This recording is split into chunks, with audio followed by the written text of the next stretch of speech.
வணக்கம். ஆந்தை உங்களை அன்போடு வரவேற்கிறது. சிறுகதை குறட்டை. தூக்கம் வராமல் புரண்டு படுத்தாள் ரஞ்சினி. பழைய கட்டில் திரும்பும்போது கர் கர் என ஓசையை எழுப்பியது. சிவனேசனுக்கு அந்த சத்தம் கொஞ்சமும் பிடிக்கவில்லை.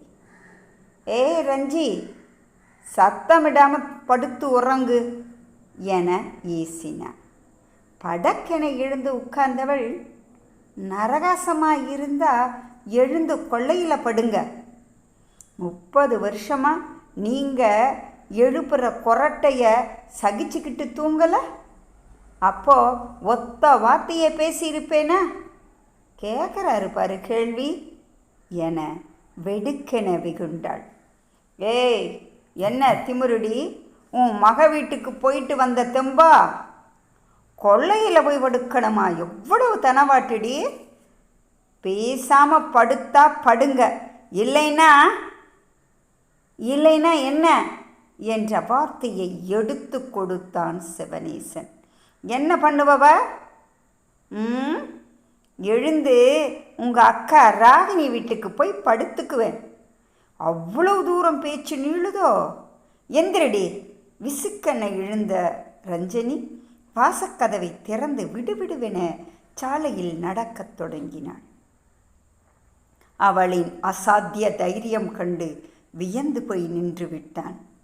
ஏ ரஞ்சி என குரல் எடுக்க வாய் திறந்தான். என்ன மாமா, கொழுப்பெடுத்து போனால் விட்டு விடாமல் கூப்பிட்டு நடு வீட்டில் வைப்பீங்களா என கேட்டு சிரித்தாள் மனோன்மணி.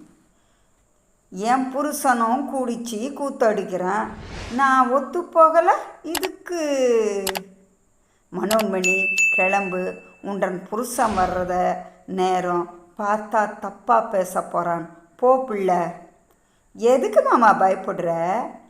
நம்ம வாழ்க்கையில் ரஞ்சிதம் மட்டும் குறுக்கே வரலன்னா இந்நேரம் நான் உள்ளேயும் நீங்கள் உள்ளேயும் நின்று பேசிகிட்டு இருப்போமா? இதெல்லாம் விதி மாமா. தூரத்தில் ரஞ்சினி திரும்பி வருவது தெரிந்தது. சிவனேசன் உள்ளத்தில் குறுகுருவென ஓர் ஓட்டம் ஓடியது. சரி வீடு மனம், உள்ளவா, காப்பி தண்ணி சாப்பிடலாம் என பேசியவாறு கதவை சாத்தினான். மனோன்மணிக்கு சிவுக்கென கம்பளி பூச்சி ஊறுவது போல நெளிந்தது. இந்த மனுஷன் திடீர்னு எதுக்கு கதவை சாத்துறான்? நேரமோ இரவு 2 மணி ஆகுது. யாராவது பார்த்தா கண்ணு மூக்கு வச்சு ஜோடிக்க மாட்டாங்களா? மாமா, முதல்ல கதவை திறங்க, புறவு பேசுவோம். அட என்ன பிள்ளை, நீயும் நானும் கல்யாணம் கட்டியிருந்தா பேசுவோமா என்று அவளினுடைய பேச்சையை எடுத்து பேசினான். நீ என் மாமன் பொண்ணு, சின்ன வயசில் இருந்து ஒன்றா ஆடி பாடி வளர்ந்திருக்கோம். கதவு தட்டினாள் ரஞ்சினி என நினைத்தான். மாமா, யாரோ கதவு தட்டுறாங்க, திறவுங்க. யாரு பிள்ளை, கொஞ்சம் தட்டட்டுமே. ஐயோ மாமா என்று கூறி மனோன்மணி கதவு திறந்தாள். எதிரே அவளின் மகன் கதிரேசன் நின்றிருந்தான். வந்தே, வாடா கதிரே, எப்போ ஊரில் இருந்து வந்த? நிப்பாட்டு.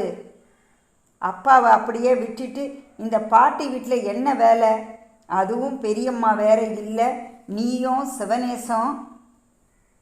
ஓர் பார்வையை பார்த்தான். டேய் வந்து. சிவனேசனும் கதிரின் கூர்மையான கத்தி பார்வையை கண்டு ஒரு நிமிடம் அஞ்சினான். கதிரு, சௌக்கியமா? காப்பி தண்ணி கலந்து எடுத்துட்டு வரவா? நம்ம லட்சுமி கண்ணு போட்டிருந்தது, அக்கா வீட்டு பக்கம் போயிருந்தேன். இன்னும் 2 நாள் ஆகும் போல திரும்பி வந்துட்டேன் என்று இருவரையும் பார்த்து ரஞ்சினி பேசினார். நீ எப்போ வந்த? அண்ணனை பற்றி உன் ஆத்தாவை நான் தான் பெரியப்பாவுக்கு துணியாக நிற்க சொன்னேன்.